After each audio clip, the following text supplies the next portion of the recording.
ఓజీపై Ambati Rambabu review. Pawan అభిమానులకు పండగే. పవన్ కళ్యాణ్ హీరోగా సుజిత్ దర్శకత్వంలో రూపొందిన ఓజీ చిత్రంపై అంచనాలు రోజురోజుకి పెరుగుతున్నాయి. డివివి ఎంటర్టైన్మెంట్స్ బ్యానర్ పై డివి దానయ్య నిర్మించిన ఈ చిత్రానికి ఇటీవల విడుదలైన ట్రైలర్ తో హైప్ ఆకాశాన్ని అంటుతుంది. ఇప్పటికే రివ్యూలు, కమెంట్లు సోషల్ మీడియాలో హల్చల్ చేస్తున్నాయి. తాజాగా వైసీపీ సీనియర్ నేత, మాజీ మంత్రి అంబటి రాంబాబు ఓజీ సినిమా పైన చేసిన వ్యాఖ్యలు హాట్ టాపిక్ గా మారాయి. పవన్ కళ్యాణ్ సినిమాలపై తరచూ విమర్శలు చేసే ఆయన ఈసారి మాత్రం ఓజీ బ్లాక్ బాస్టర్ అవుతుందని నమ్ముతున్నా అని చెప్పడం ఆశ్చర్యకరంగా మారింది.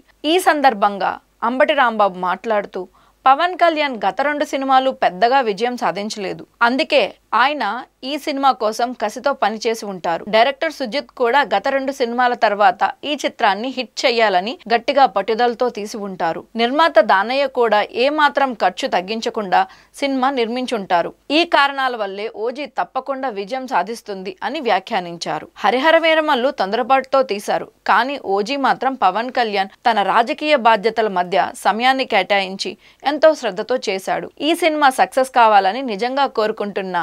రాజకీయంగా ఆయన ప్రత్యర్థి అయినా సినిమా విజయం కాకూడదని మేము కోరుకోము అని అంబటి తెలిపారు. ఇప్పుడు అంబటి రాంబాబు ఇచ్చిన ఈ రివ్యూకి నెటిజన్ల నుంచి విభిన్నమైన స్పందనలు వస్తున్నాయి. అసెంబ్లీలో ప్రజల సమస్యలపై ప్రశ్నించాలి కానీ సినిమా రివ్యూలు చెబుతున్నావు ఎందుకీ పని? ఇంకా నీ బతుకు రివ్యూలకే పరిమితం అయిపోతుందా రాంబాబు? పార్టీ మార్చే ఆలోచనలో ఉన్నావో ఏమో అని కొందరు వ్యంగ్యంగా కామెంట్ చేస్తున్నారు. 4వ తారీఖు అర్ధరాత్రి 1 గంటకు ఈ చిత్రం రిలీజ్ అవుతుంది. ఈ చిత్రం నాకున్న అవగాహన మేరకు, నాకున్న పరిజ్ఞానం మేరకు ఖచ్చితంగా హిట్ అవుతుందని నేను అనుకుంటున్నాను. దానికి ప్రధానమైన కారణాలు ఏమిటంటే, పవన్ కళ్యాణ్ గారు ఇంతకుముందు నటించినటువంటి 2 చిత్రాలు కూడా, ఒకటి బ్రో, 2 హరిహర వీరమల్లు అనుకున్నంత విజయాన్ని సాధించలేకపోయాయి. కాబట్టి ఈ సినిమా ఖచ్చితంగా విజయం సాధించాలనే కసితో పవన్ కళ్యాణ్ గారు పనిచేసి ఉంటారనేది నా అభిప్రాయం. దానితో పాటు డైరెక్టర్ కూడా గత 2 సినిమాలు అంతగా విజయం సాధించలేదు కాబట్టి ఈ చిత్రాన్ని విజయం సాధించే విధంగా మనం గట్టిగా కృషి చేయాలని పట్టుదల ఆయనలో కలిగి ఉంటుంది. 3వది దానయ్య గారు, ఈ చిత్ర నిర్మాత. ఎంత ఖర్చైనా పెట్టి ఈ చిత్రాన్ని రిలీజ్ చేయాలి, అది ఘన విజయం కావాలని పట్టుదల. ఈ పట్టుదల మధ్యన జరిగినటువంటి ఈ చిత్ర షూటింగ్ వల్ల కొంత మెరుగైనటువంటి ఫలితాలు వస్తాయని, ఖచ్చితంగా ఈ సినిమా అన్ని జాగ్రత్తలు తీసుకొని ఉంటారని నేను భావిస్తున్నాను. ఆ నమ్మకంతోనే ఈ సినిమా విజయవంతమవుతుందని నేను భావిస్తున్నాను.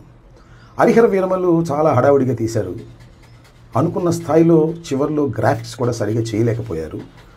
అసలు హరిహర వీరమల్లు విడుదలైతే చాలు అనేటువంటి పద్ధతుల్లో జరిగినటువంటి సినిమా షూటింగ్ అది. ఇదేమో పవన్ కళ్యాణ్ గారు తన రాష్ట్ర బాధ్యతల్ని, ఉప ముఖ్యమంత్రి బాధ్యతలను కూడా పక్కన పెట్టి దీని మీద కాన్సన్ట్రేట్ చేశారు. కాబట్టి ఇది విజయవంతం ఖచ్చితంగా అవుతుందనేది నాకున్న అభిప్రాయం, అవ్వాలనేది కూడా నా కోరిక. ఎందుకంటే సినిమాలు, పవన్ కళ్యాణ్ గారు నటించినటువంటి సినిమాలు విజయవంతం కాకూడదని కోరుకోవాల్సిన అవసరం మాకు లేదు. రాజకీయంగా ఆయన మీద మాకు ప్రత్యర్థి కాబట్టి మాకు కొన్ని విమర్శలు ఉంటాయి కాబట్టి విమర్శలు చేస్తాం, అవి కూడా సద్విమర్శలే చేస్తాం.